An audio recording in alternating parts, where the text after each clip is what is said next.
Norton,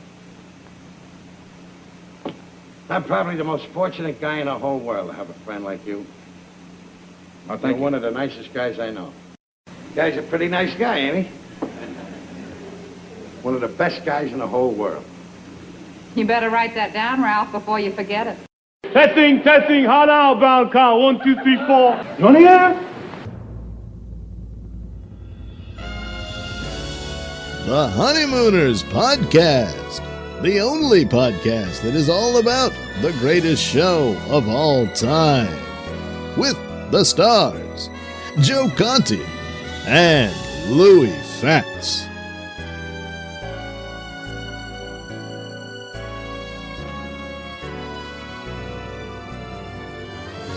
Welcome everyone. Welcome fellow raccoons and raccoonets. Hello all you hurricanes and best pals. You're listening to the Honeymooners Podcast with me, Joe Conti, and my pal Louis Fatts. Yeah, over here. The only podcast all about the greatest show of all time.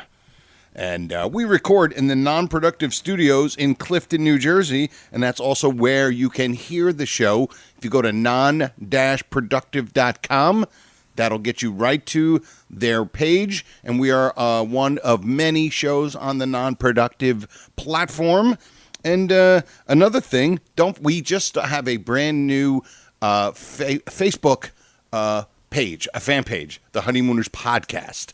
So find that on Facebook and give a click and a like, and we'll probably, we're not going to go crazy with it, but we'll put up episodes, and if people want to contact us, they can do that through the page. So it'll be a really good little addition to help us get this out there so we get more and more people listening. But we are in episode number 4. And how you doing today, Lou? I'm doing good, Joe. I know. I'm excited for number 4. He's excited for number 4 because there's always 4 walls. There's 4 walls. You have to understand, Louis has I've been a comic for 19 years. I've been doing a show / when I first started doing my radio show, it was internet radio. The word podcast hadn't even been invented yet. That's how long I've been doing this crap. But when we decided to do this, Louis is so into this, and so am I. Don't get me wrong, but this is like a brand new thing for Lou. Oh, this is the first time I'm sitting behind a mic. Yeah. It's never happened before. But you have a good projected voice. You know, your voice is good. I'm surprised you never did. And you're a funny dude, and you're outgoing. So I'm surprised you never. Not that I'm saying you should have done stand-up or anything, but I'm just surprised you never were like, I don't know, the life of you were at a party or something. Somebody's anniversary, and then you just grabbed the mic and just started saying something. Well, first, got to put the lampshade on my head. Yeah, put the lampshade on your head. But. Yeah, and we've been friends for a very long time. Long time. Yeah, and so I'm glad that you are. And you just said right before we started, you're like, I could do a marathon of just doing this. We could just talk about this forever, and that would be great. But it would be weird to put out a 63-hour podcast. The podcast would actually be longer. And there's probably somebody out there who would actually listen for 63 straight hours. Of course they would. Yeah, but this would actually be longer. Yeah, you exactly. And Louis is so funny because at the time that we're recording this, episode 1 has already been out, and episode 2 and 3 will be coming out any day. And Louis is like, I've listened to episode 1 how many times? 20. You've listened to it 20 times. 20 times. He just keeps listening to it. Keep listening to it. And Louis not like an egotistical guy by any means. Not at all. He's just so enthralled in doing it, and he actually found it entertaining. I did. And I also wanted to see, to hear myself. Yes. Because like I said, and I've never done this before. I want to hear myself. You wanted to critique myself. And I'm very tough on myself. Right. So it's wasn't. That's why I actually listened to it 20 times. And actually, the 20th time, I was still laughing. I don't know. I can't explain it.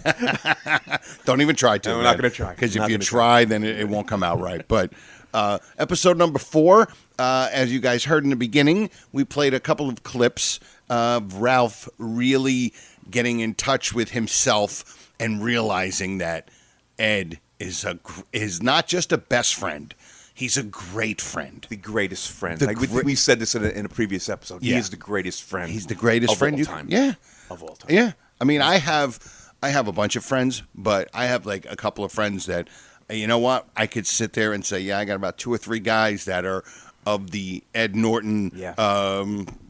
caliber. Right. If you had friend. one, you'd be. Oh yeah, You'd have you're one more. golden. You'd have one more than most people. Yes, exactly. Yeah. They always say if you come to the end of your life, and if you have, if you on one hand, if you can Count your friends. count your good friends, Good friends. Yeah, good friends. then you're Had good. a successful life. Yeah, you've been successful. Because money and my stand-up career is definitely not my my thing that I can roll my success at. So let's just hopefully I keep these friends. But thank you for giving us a listen. All right, episode number 4. We'll do the trivia later. We'll give you the answer to last week, and we'll give you another question again. But like I said, Ed Norton, greatest friend of all time. Great. Joe, we spoke in the last episode about jealousy. Right. It was basically Ralph to Alice jealousy. Yes. When Ralph came up with some kind of scheme, his crazy harebrained schemes, as they Right. always called them, and he was going to always make money of this. And he always included Norton in. Right. But Norton would never be jealous of Ralph making that money. Right. He would always be so behind him, not knowing that he's going to get some of it, but just the fact that Ralph was making it. Right. Yeah. And there was no jealousy there from Norton to Ralph. No. None whatsoever. When he was, anytime anything happened good to Ralph, even if it just appeared to be good or if it was good, Norton was so happy selflessly Selflessly, yes. for his friend. Yes, he was. Yes, And, he was. Yeah. And not only was he was great, but I mean, what a great companion. He was always there for him. Yeah.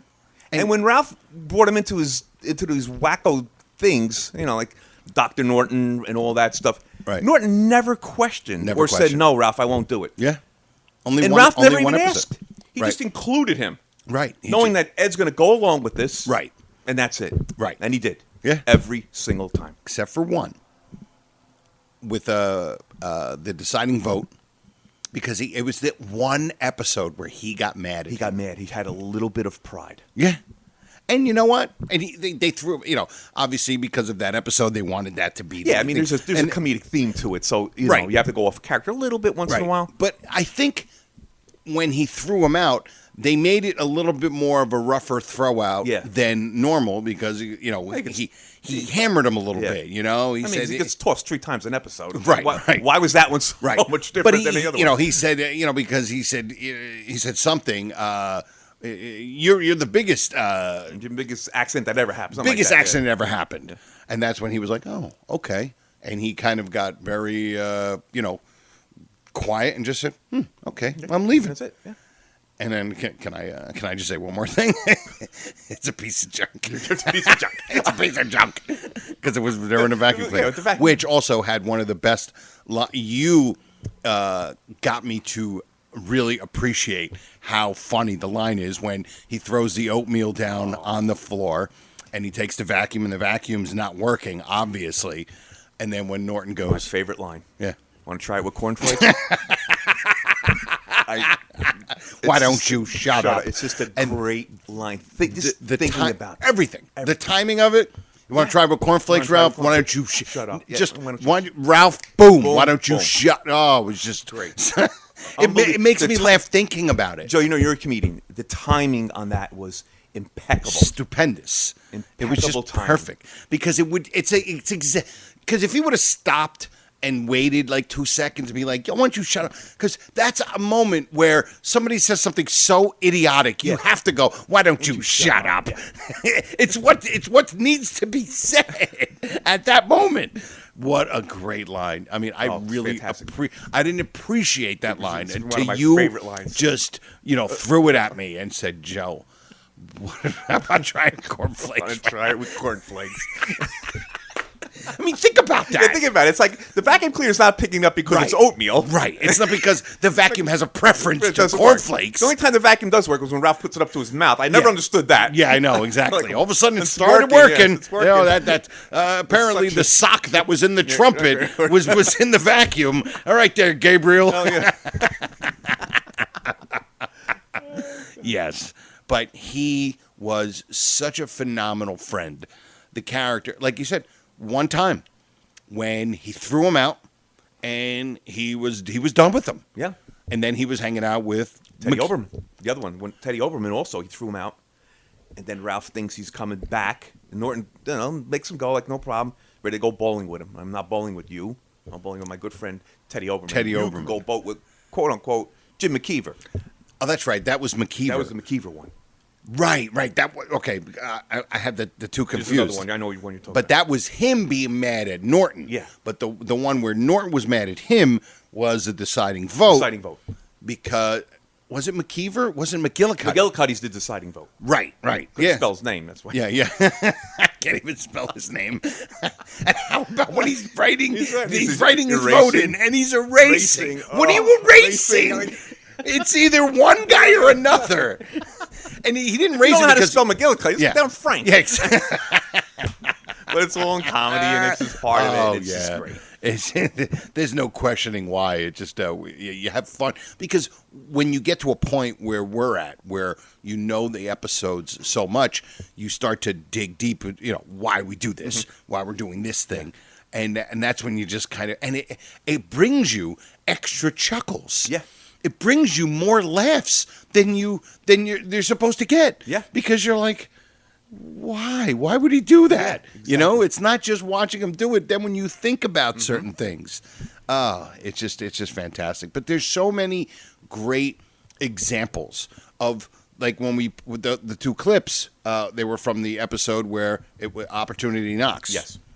And Norton gives him all the ideas, and now he's going to be his boss, and he's oblivious to the idea that he took them from him. And the moment he realizes, because Trixie explained it to him, he didn't even be like, hey, you know what?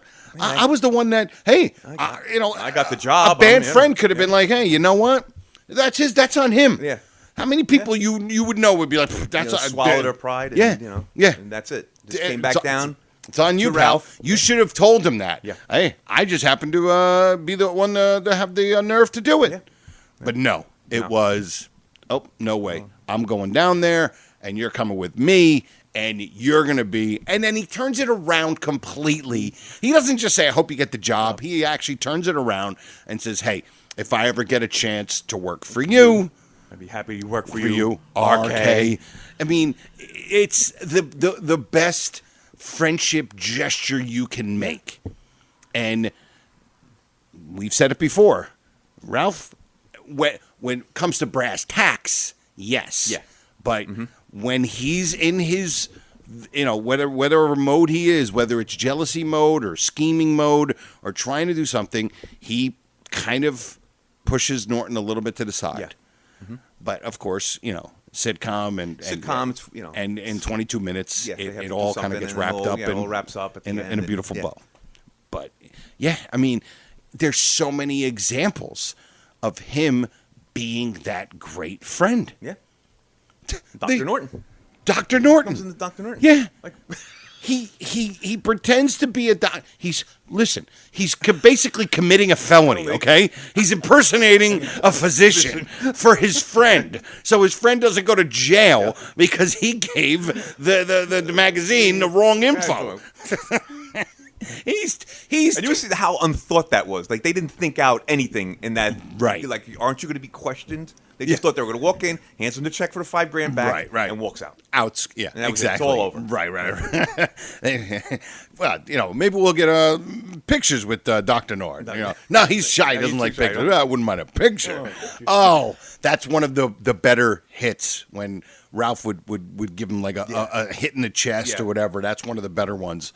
But there's so many. I mean, think about it. We're only talking about 39 episodes, and there's so many examples of him being a phenomenal friend. The one also with Bill Davis when Ralph is, masquerading as the head of the bus company. Yeah. And who's out there? And Ralph says, and you will be downstairs at the door when Bill Davis gets, like, not asking him, hey, right.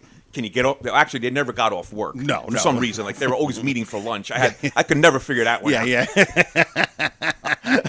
Yeah, sometimes Norton would work at night, but he was always around during the day. They're meeting for lunch. Yeah. I could never figure that one. Anyway, but he says, you will be downstairs. Now, Norton never questioned him. No. I'll be downstairs, and he brings Bill Davis up to the office. Brings him up to the office, yep. It's just so many things. Yeah. And even, like, the the masquerade, the costume party. Oh, the costume party, yeah. He made a great valid point. Like, hey, how did I steal the idea from you when you just came to me with the idea and I already got The costume. Doesn't matter. No. Because he steamed. He steamed, and that was it. Yeah. Because he had a plan that he was going to win that money, Right. and he didn't. And then Norton comes in. Yeah, this is the best. He comes in, obviously, and he's still in his gear. He's in his but sewer gear. He's got the gas sewer mask gear, on. right? And He's got the gas waiters mask and on, whatever. right? He doesn't go into the locker room and change. He runs through Manhattan like a lizard man, just getting to the costume party. Doesn't take the mask off, so he must have horrified groups of people through Manhattan. I mean, right? where was the sewer? Right outside the Raccoon Lodge. I mean, that he was working in. But then again, there's no rationality. It's just comedy. Of and, course. when you laugh, and nobody's thinking about this back then. And, Right, because if he came in with the mask off, you would be like, no, "Oh, it's well, Norton, Norton's he's here." and the thing is that he's the man from space. Right. Ralph's idea. Ralph's idea, and yeah. then, The whole the coming around, coming around and everything bringing comes everything around, into brings But yeah, there's just, I mean, there's so many examples. Even the one episode where the Palomine with the ring. Yeah. Even though Ralph was so like that was one of the more ridiculous. Mm-hmm. The costume was a ridiculous thing where his anger towards Ed was just ridiculous. Yeah. The ring thing was ridiculous. Yeah. It's like, dude, the guy got something for his boss. He's trying to make a better. He's trying to better himself. Yeah. But he gets mad. He gets mad. And to me, a regular friend might have been like, you know what, dude? Done with you. Yeah, really. I don't need this crap from you. Yeah. But of course not. That's all it was his boy. He was just trying to impress his new boss, Jim McKeever. Jim McKeever. Right. Right. And like Alice said to him once, you're the one that put that ring on your finger. It's your fault, Ralph. Yeah, exactly. Yeah. Oh, it was a trick. He said it was a trick from Norton. Right. Yeah, exactly. Yeah, because that's what he did. He planted the ring, and then he put the different vibes into your head to make you want to put the ring on. Yeah. But that just showed how great of a friend Edward Norton was. But actually, Ralph turned it around too at the end when he goes to the hospital. Yeah. And he finds out Norton was hurt. Right. Which he was again, hurt. Yes, he was. Yeah. Great character that appears at the door. That guy is phenomenal. The guy that brings the news to Ralph. Yeah. I don't know. I don't know who he is. I don't know. Was he he's like one? No, he's one and done. He's one and done thing, yeah, right? Yeah. He was a one and done guy. He might have been like in a group shot or something. Yeah. But yeah. It was just, it was great. And that was the great line where he goes, what I say about my friend Norton is one thing. How I feel about him is another. Yeah, so. Which shows, how much, how they feel about each other. Yeah. So, well, listen, that's what we wanted to just kind of get across to you guys today. How great of a friend Ed Norton was. And the thing, too, about Norton, as far as people just watching the show, casual fans and people like us, I've never met anyone who doesn't like Ed Norton. But there are people who don't like Ralph Cramden. Right. The characters. Obviously. Because people, and I was like, my sister didn't like it because she didn't like Jackie Gleason. She just didn't like that character. Oh, okay. That loudmouth character. She just didn't like that. Turn your mic down just a little bit. Push it down. There you go. So she didn't like that. She didn't like that character. Mm-hmm. So, but no one dislikes Ed Norton. No. And I think Gleason made that, like, he purposely made him, like, not only Art Carney doing a phenomenal job acting as Edward Norton, but he's the likable character. Yeah. Gleason, Ralph Cramden, I don't know if the correct word is a protagonist. Yeah. I don't know, but like he was there was a somewhat of a non. It's not surprising that people would say, "Yeah, I didn't really like that character." Yeah, he don't like it because that loudmouth. Yeah, was that really that threatening with harm to Al. Absolutely, we talked about that too. Right. But the thing, Ed Norton is just that likable. It's like the yin and the yang. Yes. They just he's the balance, and he balances out Ralph. Yeah, it brings it into a balance. Right. Yeah, because they're so two ends of the opposite. So opposite. Yeah, I mean, I just found out yesterday because I was talking to my sister. My sister's like a really funny person, and my sister, she's a pretty cool chick. And so I told her about the Honeymooner podcast. I'm like, hey, have you checked out any podcast? She's like, yeah, I was never a big fan of the show. I'm like, and I'm still related to you? Yeah. Like, is there any way I could just cut the ties from this? And she was like, yeah, I just never really, and she said the same thing. This is odd that you're saying this, but she said, yeah, I just never really liked the Ralph character. They don't like the Ralph Cramden character. Right. To that loud mouth, and people just turns people off. Some people off, Yeah. But and then the Ed Norton comes in, and it's just the total opposite. Yeah. Total opposite. And I think that's what makes Audrey Meadows or Alice such a likable character because basically you're watching this guy who's rough around the edges, if I may say the least. Yeah, that's like. But he's got this layman's wife. way of putting it. Yeah, he's got this wife that again balances him out, and she's such a great beam of light that he's drawn to. That you see. As rough as he is, they bring out the best in him. Oh, yeah. He doesn't bring out the best in himself. Oh, no. Ed and Alice bring out the best. Yeah, Ralph is so flawed. He's so flawed. Yeah. Which we're going to do a whole episode on the whole list when he does Young Man with a Young Man with a Horn? Young Man with a Horn, right. Which oddly enough... and I'm going to give some thanks to some of the Facebook groups. Some of these Facebook groups that I'm part of. The number one least liked episode was Young Man with a Horn. Really? Yeah. Oh. Strange to me. Man. Strange to me. And obviously, it's not people saying they didn't like it, but if they had to, it's like, which one of your kids, it's not like you wouldn't love one of your kids. Yeah. You're just like, all right. If I have to put an order, it doesn't mean I don't love Little Charlie. Yeah, like the last one on the list. Yeah, yeah. Love him, but Young Man with the Horn, one of the the least liked episodes out of like hundreds and hundreds of huge fans, which I found odd. But we're gonna do one episode all about that list. Because one day when I was watching it, as it starts and then it fades away, I paused it. And then I was writing all of them down. And some of it's really hilarious. Right off with, Yeah.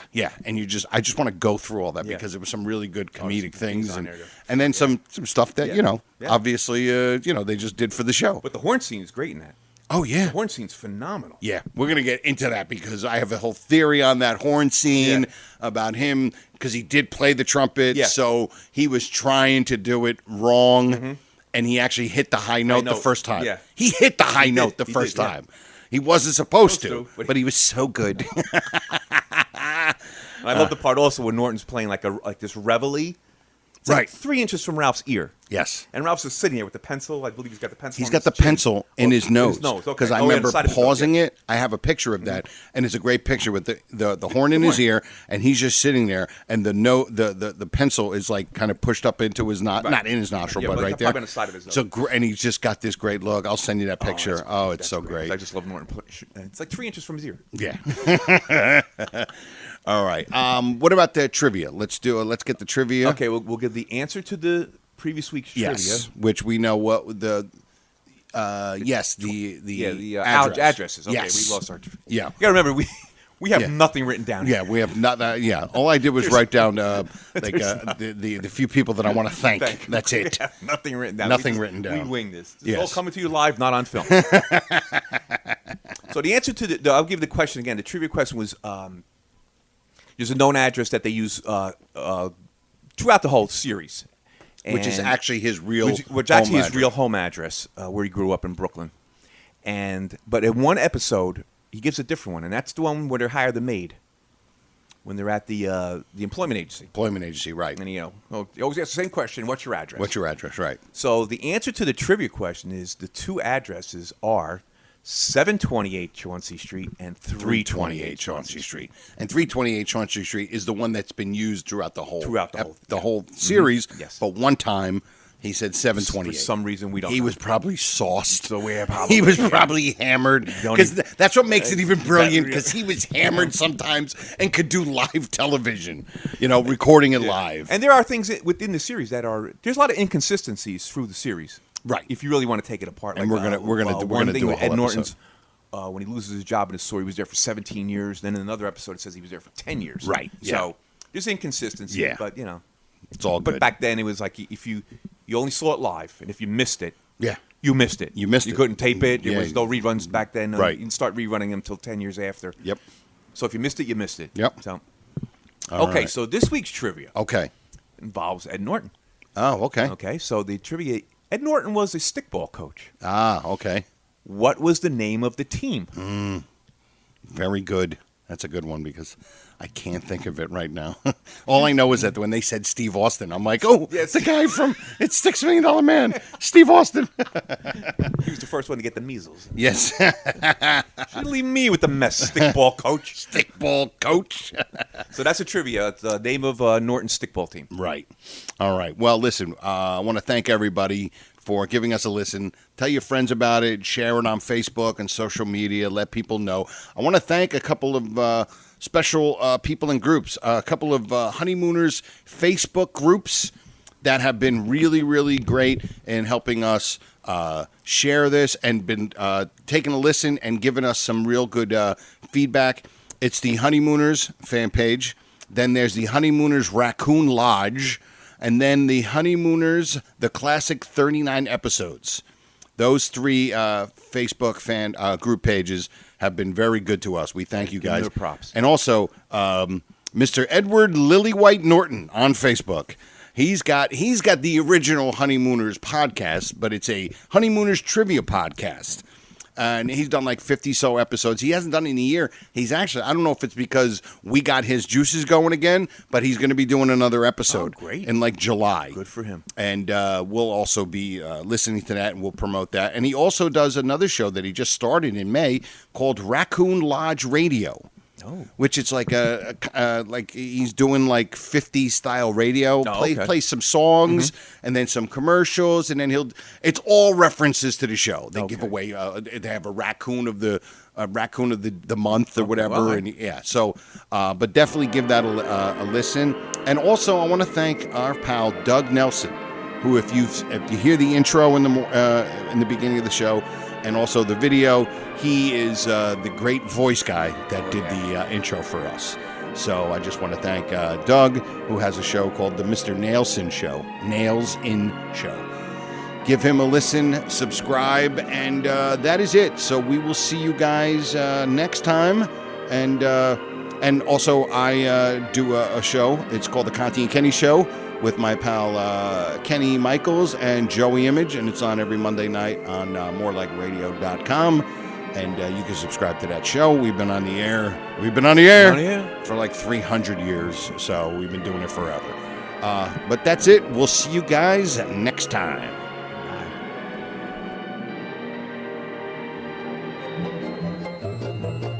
This has been a non-productive media presentation. Executive producer Frank Hablawi.